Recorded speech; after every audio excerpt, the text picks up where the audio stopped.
Ever wonder why no matter how much you pray, how much ibadah you do, you still feel disconnected from your creator? And what if I told you that it's actually something that's all around you, but you never sat down to question what it actually is? And it's not your fault, man. There's something that's been hijacking all of our energy, but we just never sat and noticed what even is this thing. So in this video, we're gonna see exactly what this is. This is something that's extremely, extremely important. Light was able to make chemicals in us that weren't there before. When I saw this, I immediately realized that everything in medicine was completely ass backwards. And nobody has told you why. I'm telling you why right now. Because you're blue light toxic. Blue light makes you fat. What I tell you my day job was, I'm a neurosurgeon, right? The alpha wave in the human brain is 7.83 hertz, exactly the same. You have this direct loop that goes to the pineal gland, but the energy comes in here. This energy has to be balanced, blue and red. What does this first do? It turns your pituitary gland on. That's why I stopped operating at 7 a.m. The reason why this is important, because first of all, Allah says that He is the nur of the earth and the heavens. Allahu nuru samawati wal ard. So it implies that light is something that's very important. Second thing is that the pineal gland, the one that's like in the middle of your brain, I call that, me personally, I call that the faith gland. Why? Because the cleaner it is, the more that you can see things that people can't see. And that's why the Prophet, peace be upon him, he says that beware the vision of the believer, because he can see things that you can't see. He can see from the light of Allah. The more you clean your pineal gland, the more that you start getting almost like marinated with the beautiful mercy of Allah that's all around you. This is why they've ruined the light. You might think this is innocent, but they literally ruined the light, and there's a reason for that. Not only does it make you fat, but it disconnects you from the Creator. It disconnects you from your spirituality. You need to question everything. You're looking at a guy speaking to you right now who doesn't believe pretty much anything he learned in medical school can be taken with any truth. The answers are right in front of us, folks. Even though the answers are right in front of us, if your dopamine level is low, you will not perceive the truth right in front of your face. Energy and mass are exactly the same thing. The only thing that's different is the environment that each side of the equation is in. Now, the pupil is a perfect black box radiator. What does that mean? Because we're doing a little physics here. It means that light can go in and come back. How did I know immediately that UV light got through? I challenge anybody to go to batteries and bulbs, buy a UVA flashlight, LED, put it in anybody's retina. You know what you'll see? You'll see fluorescence come right back. You don't need anything else. So every time the ophthalmologist, like when I gave this talk 3 months ago and I proved to them, they were full of That's how I did it. I brought a UVA flashlight and shined in all their eyes. I said, what did you see? Explain, based on what we learned in medical school. That shut them up pretty quick, okay? Because you don't need a lot of photons to see the effect. This is something that everybody in this room can do, reproducible. So when you go to the ophthalmologist, you can say, I don't believe what you're telling. But here's the key. You guys have heard from all your food gurus that you've heard previously talk in all these other years about tryptophan, about tyrosine, about phenylalanine, and histidine. But you know what you don't know about aromatic amino acids? They all absorb UV light. Did you know that? Well, I didn't 12 years ago. But the key thing is the eye is loaded with these amino acids specifically. So that raised a question. Why is this? Well, I found out from physics that a benzene ring, which is in every single aromatic amino acid, is a photon trap. And they absorb all frequencies of UV light. So guess what that means? That 250 to 380 is absorbed by this. That's the reason why we don't see it, because it's designed to do something different. So there's something that started. Pollack's book came out in 2014. There's two researchers named Gelduce and Perparda. In 2000, they found that the EZ forms something called the coherent domain.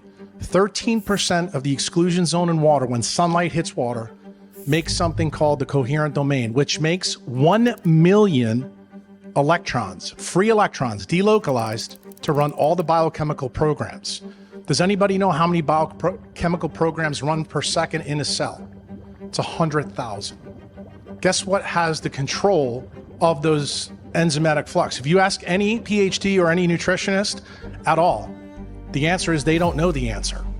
But guess what? It turns out light frequencies can control all of them by a molecular resonance phenomenon. And that is how biochemistry works. Now, this one is for the McKissick lecture. Everything that she told you is in this slide. So if you want to learn how light works, here you go. This is a protein. UV light hits it. That is a light antenna. It's surrounded by water. Light is an electromagnetic wave that changes to an electromechanical wave. That's called sound.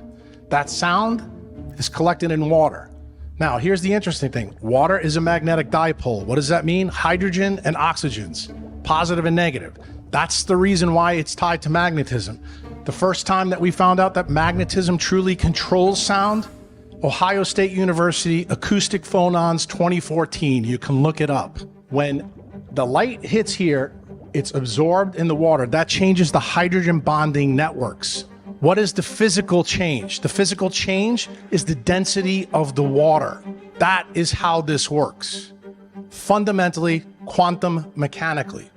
Now, here's the interesting thing. Mitochondria makes the cytosolic water that surrounds all the things in the cytosol, including the nucleus and the mitochondria. Where is this connection? Well, for those of you who don't know, the Schumann resonance comes from the interaction of sunlight on the ionosphere of the Earth. That's why people call it the heartbeat of Earth. But it's an electrical tension that develops between the solar plasma and the atmosphere that generates the 7.83 hertz. Why do you need to know about it? What I tell you my day job was, I'm a neurosurgeon, right? The alpha wave in the human brain is 7.83 hertz, exactly the same. So guess what? The solar system entrains you to these solar systems as it comes to Earth. That's how it works, okay?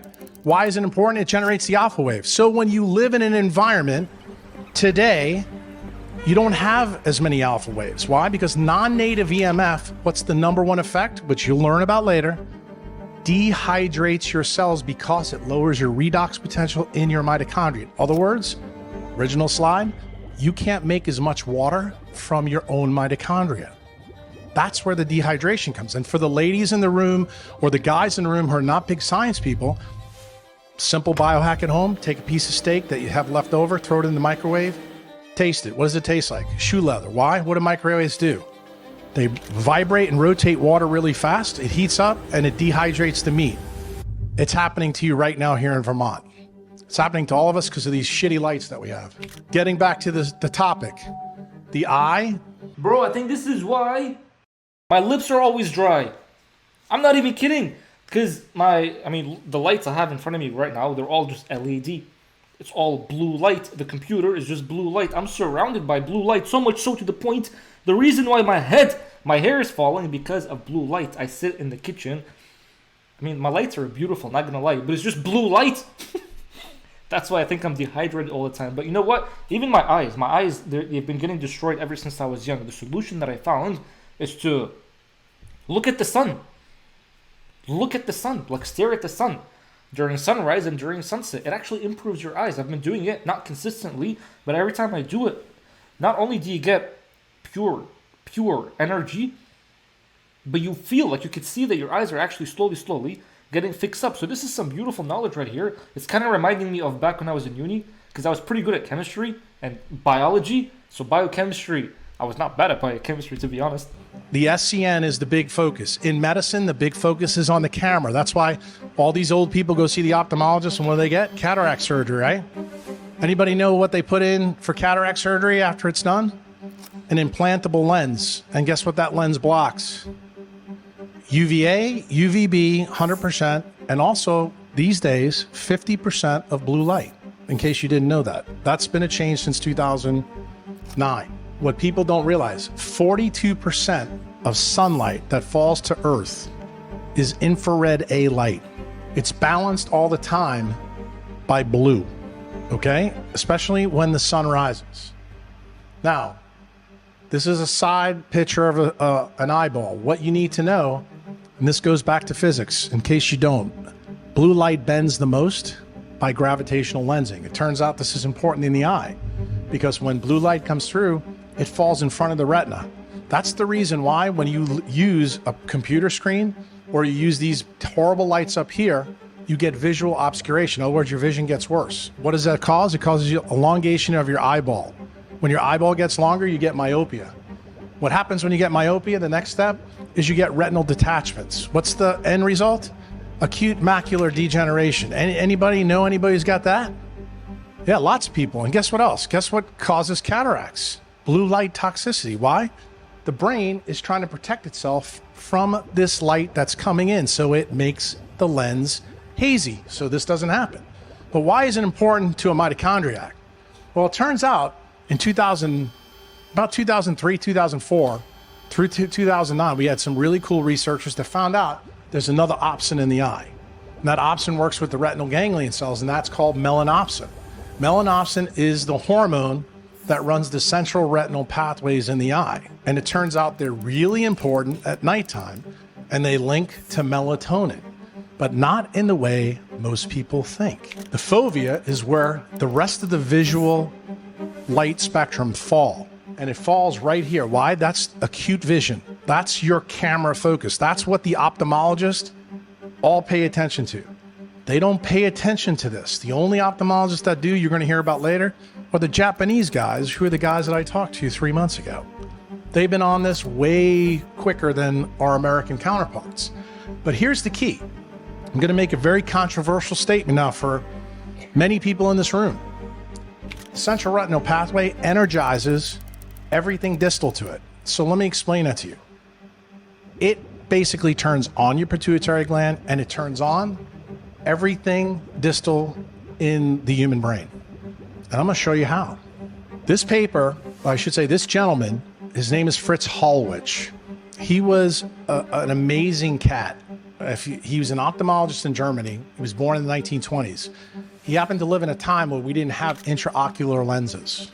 One of the things that he noticed is that when he saw people with cataracts, he would cut the cataract out so they could see. And for those of you who don't know, this is what happened to Vincent van Gogh. You know, when he painted haystacks, the reason why he painted them in all different colors is because when you take a cataract out and you don't put a lens in, you can see UV.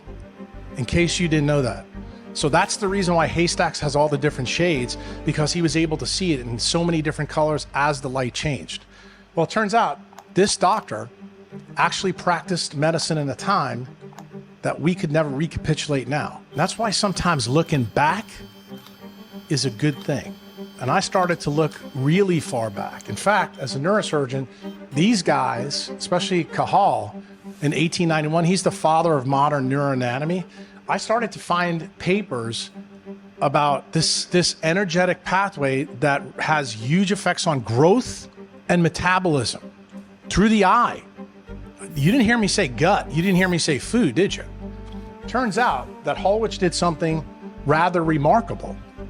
And he wrote about it in this book here from 1979. And I guarantee you nobody in this room's ever read it. If you think Weston A. Price's book is huge, you should read this sucker. Because it's unbelievable what he did.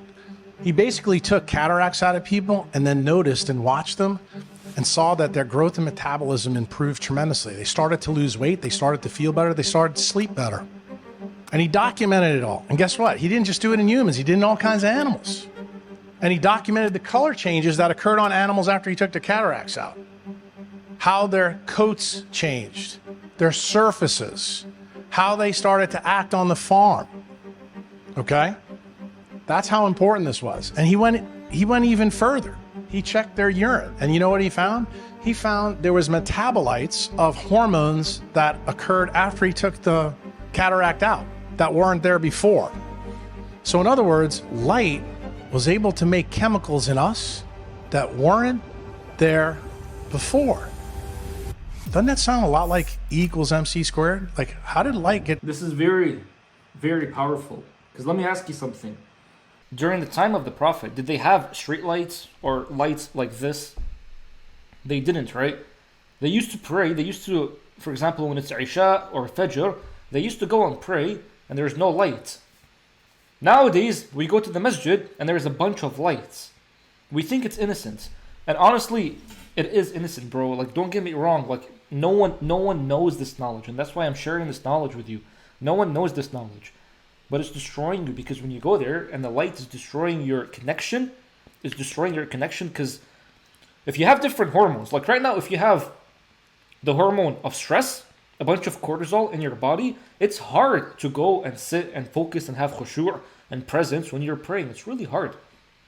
But the moment that you slow down your brainwave and you produce different chemicals, different hormones, that's when you're able to connect. So don't just be thinking that the connection with Allah is just purely spiritual. It is spiritual, but if your body is declining, like not wanting to get into this presence state, the khushu' state, it's really hard to get into that state. And that's why I say, I'm like, if you take magnesium, it's going to fix up a lot of things in your brain. When you take magnesium and you fix up your brain, now when you go and you pray and you read the Quran, you'll notice it's so much more beautiful because you've remineralized your body. So now we're saying that even the light, when you're waking up for Fajr and immediately there's light, the blue light that's coming into your eyes and the sun's not even out yet, your body has gone out of the Fajr state. It thinks the sun is already out. And especially when you're waking up for Tahajjud and you're trying to pray and you're like, I don't feel the prayer anymore. The lights are always on. The Prophet, when he used to pray, it was complete darkness, to the point that I remember there is narrations of Aisha when she woke up and she felt the feet of the Prophet, peace be upon him, because it was so dark she couldn't even see it. That's how they used to pray back then. But nowadays we have, like, I wish a masjid now, I mean honestly in Ramadan they do that, which is very beautiful actually, but I wish that during Isha they just completely turn off the lights, or just have candles.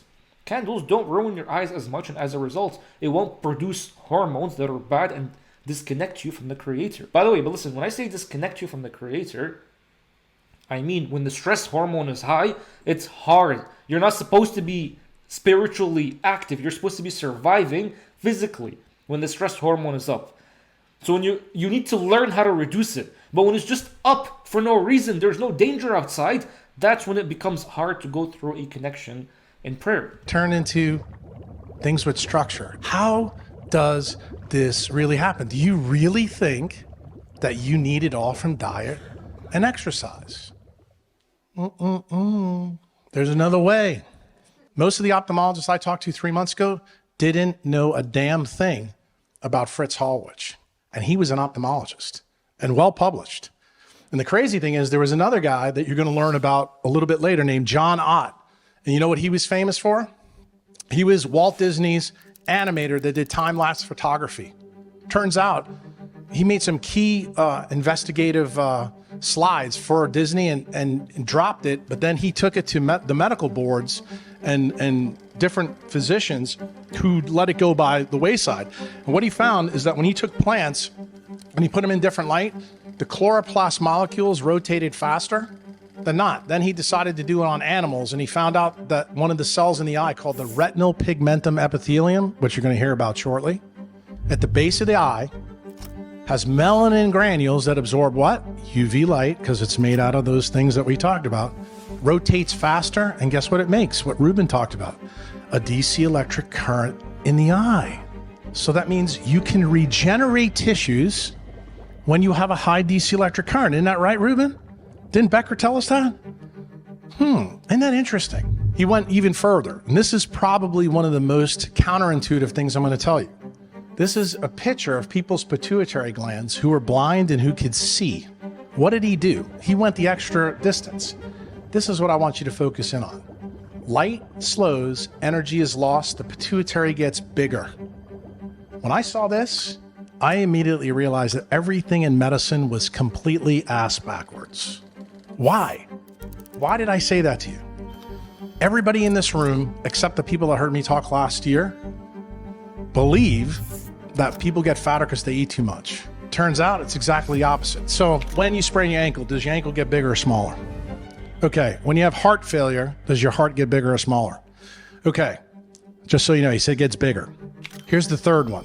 When the star in the sky dies, does it get bigger or smaller?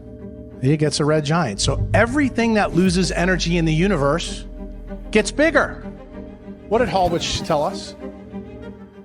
Hallwitz showed that when light slows, the pituitary gets bigger. You know why it's getting bigger? Because light is getting turned into chemicals that you call hormones that go in to the nuclear DNA to change it. Guess what that means? That means light is capable of altering DNA. It also means that light is capable of potentially reversing my previous problem. Meaning that when you're obese, maybe your main problem is you're not getting enough sunlight, and it has nothing to do with food. How's that for Not gonna lie, in the beginning I kind of doubted him because I'm like, bro, that makes no sense. But no, it's actually true. Think if I tell you right now, imagine a gamer. What I would think is those South Park people when they're sitting and they're just playing video games all day at home. Remember Eric Cartman when he was, well, not Eric Cartman, but his friends when they used to like play video games? I used to watch it back then. Back then. They played video games a lot and then they got fat. So that image is stuck in my head. When you're stuck with blue light, screens, bunch of screens, no sunlight, you actually do get fat. But when you're in the sun, like imagine you're in the sun the whole time. Eat whatever you want, bro. Obviously make sure it's good, but when you're in the sun, you can eat whatever you want and you'll be good, man.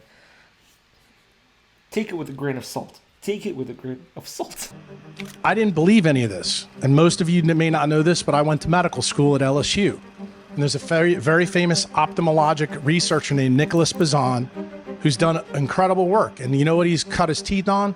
DHA. He's like the DHA guy in the world. And I learned this back in 95 through 99 when I was there. He taught me a lot of crap. And crap that I thought was crap because it wasn't important to neurosurgery, but 12 years ago it became extremely important. To me right now, it's huge. And the number one effect right here in this central retinal pathway between the clock and your hypothalamus, you have two loops in the eye. One loop's called the short loop, the other one's called the long loop. And what it does, it recycles DHA constantly as light comes through.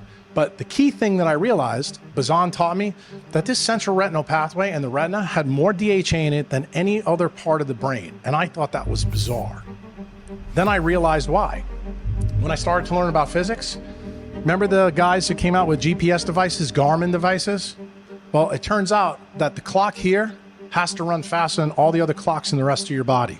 If it doesn't work. So if you have an iPhone and you use it to go to a restaurant here in Vermont, the clock that's up in the sky, up there has to run 38 microseconds faster than the one in your iPhone. Otherwise, you're going to be 100 kilometers off. That would not work. You'd wind up in New Hampshire. It wouldn't be good. It turns out in your eye, the exact same thing happens. And the reason why DHA in the eye is important, because this DC electric current runs faster than every other part of your body. That's the reason why DHA is important.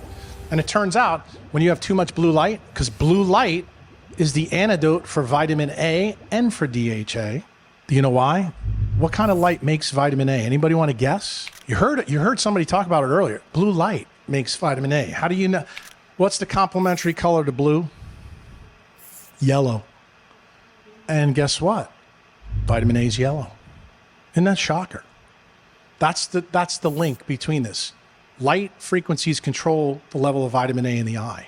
And also, every opsin in the body is tied to retinol, to vitamin A. There's not an opsin in the human body that's not tied to it. That's the reason why, and Chris is here so he can verify this. He wrote a very nice blog post, I don't know how long ago it was, that there's data from N. Haynes that when you have deficiencies of vitamin A, it's tied to obesity. And nobody has told you why. I'm telling you why right now. Because you're blue light toxic. Blue light makes you fat. Okay? Really fat. And it starts right here. The reason why this is not equal is because light, the evolution of light, does not equal the evolution of our retinal anatomy. I started to put this together pretty quick. Then I started to look at sunrise and sunset. When the sun rises, you have visible and infrared light. You don't have any UV initially. But guess what else happens at this time? You don't need your rods and you don't need melanopsin in the morning. So guess when they regenerate? They regenerate in the AM. Guess what else happens? You actually make melatonin in your eye in the morning. The hormone of darkness is first made in the human body in the eye. In the morning, when you have a combination of UVA and infrared A light. And the reason for you is what I told you before about the aromatic amino acid that absorbs that. And you see that UVA light doesn't show up here. So for the guy last night, who I don't know who you are, but asked the question, how am I going to do this as an executive and fix my life? This is the key. You need to reconstruct your AM. Bro, like, it's so simple. I just realized, man. It's actually way too simple. Just wake up, look at the sunset, and make sure that you look at the sunrise. I meant to say it the other way. Wake up, look at the sunrise, and look at the sunset. I'm blessed to have the house that I'm in right now. The front of it faces the west directly, or the northwest, and then the back of it faces the southeast. So when the sun is going, and the balcony is at the northwest, so the balcony is facing that way. So when the sun is going down, I can just go out, look at the sun, and that's it. And that changes you, man. Allah already made the earth in such a way where it serves you completely. But then we came and we added all these different stuff like blue light, and we've ruined it. So instead of blue light, not gonna lie, bro, even me as I'm looking at this, it's just ruining my eye. When you're aware of it, that's what's happening, right? What are you supposed to be doing? Once again, look at the sunrise, sunset. Candles. Bro, what's wrong with candles? I used to think candles are they're so feminine, right? But nah, man. Back then they used to use candles, or what we call in Arabic, in Iraqi, the lala. We used to use the lala when the electricity goes off. Electricity going off was a blessing back then, eh? But candles. Literally candles. Or what the Arabs used to use is just olive oil. You can light up some olive oil in like a lamp, or literally the lala, and that works beautifully. As opposed to you just always using blue light, LED, the screens, and all that stuff is just ruining us, man. To fix your real problem. And that was what I had to do to my surgery schedule. That's why I stopped operating at 7 a.m. Started all my cases at 8:30. It's also the reason why I moved to the 28th latitude from where I lived. Why? Because UVA light shows up. Now, you guys here that live in Vermont, got some bad news for you. If you've got a mitochondrial disease, which most diseases are, you need that UVA light, and it shows up later here than it does in New Orleans. So guess what that means? You need more control of your life in the morning than any other time. That's the practical advice, okay? These are not Jack Cruz's rules. These are the sun's rules, okay? Sunset, this is when you don't need color vision. This is the camera. They regenerate at nighttime. There's another opsin that you may not know about. It's called neuropsin.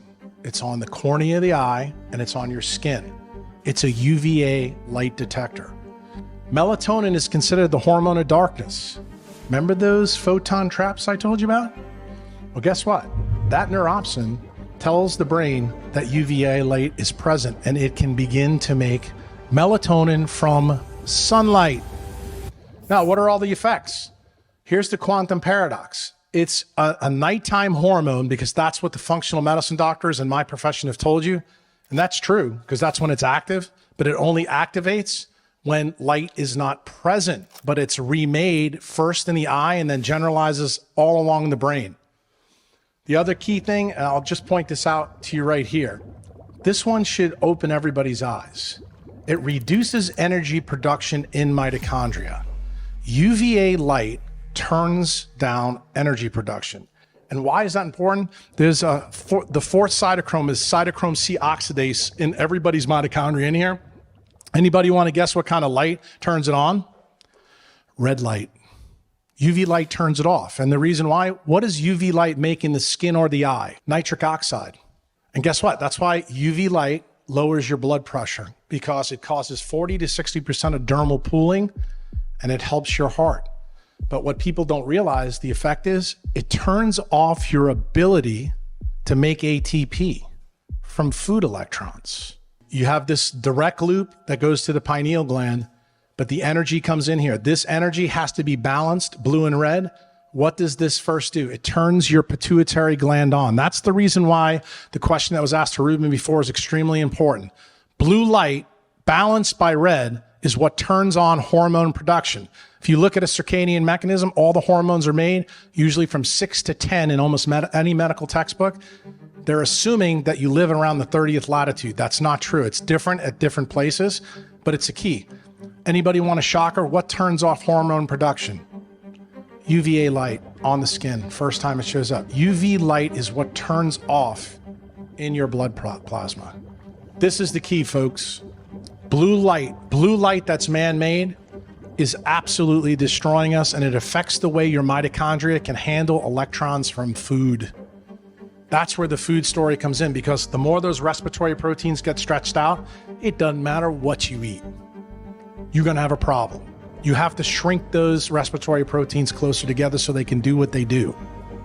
The laws of nature are not subject to man's beliefs. They're not subject to man's experiments. It's a pretty powerful statement. And you may think it's, I should say, obnoxious. I don't think it is, based on what I showed you. Why? Because now there's researchers out there showing you that it really does begin in the eye and in the skin. That's how leptin and all this is linked.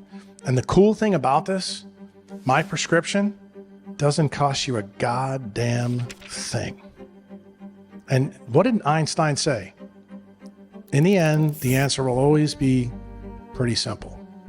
So what's my takeaway? Make like the Sphinx. Ground to the ground. Again, man, this is why my hair has been falling, because I'm just literally surrounded by all of these. That's why I'm convinced it's not a genetic issue. None of this stuff is a genetic issue.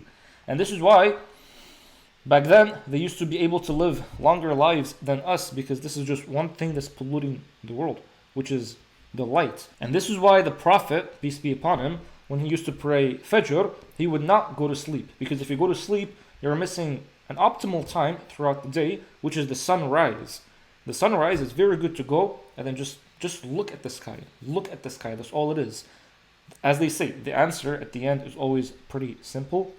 There's not really a big fix they need to be doing. Just be aware of this. Understand that there is lights that are destroying you, destroying the hormones in your body, and that's why you feel a disconnection from Allah. And that's why you can do everything right, everything right, but you'll still wake up feeling very, very tired, and it's because of the lights. If you do everything right, and you fix up the light, trust me, you won't feel tired, man. It rhymes, so obviously it's true. This is what I've been learning, so I'm sharing what I've been learning with all of you guys, because it's not just about learning about spirituality. I studied in university. I finished biomedical science. So I guess I'm kind of finally putting it into use, because all of the stuff that we're going through right now, I've studied it, alhamdulillah, so at least it's good that I'm actually understanding. So I'm hoping that you're understanding as well. But once again, take this issue seriously. Sunrise, sunset, block the blue light. You can wear these blue light glasses. I don't really like them. You can just minimize the light, or by you looking at the sun in the sunrise and sunset, that should be enough, man. But understanding that when you wake up for Fajr, or when it's Isha time, don't be having the light so lit. No need to make it too lit. You're praying. The light being dark is going to reset your circadian rhythm. But it's so funny how I'm talking about all of this and I'm wearing AirPods. I can literally feel it frying my brain at the moment because of the EMF. Regardless, man, I have to, because this laptop, I can't really put the wired earphones in it. That being said, I'm hoping that this was helpful, something very beneficial. If it was, let me know.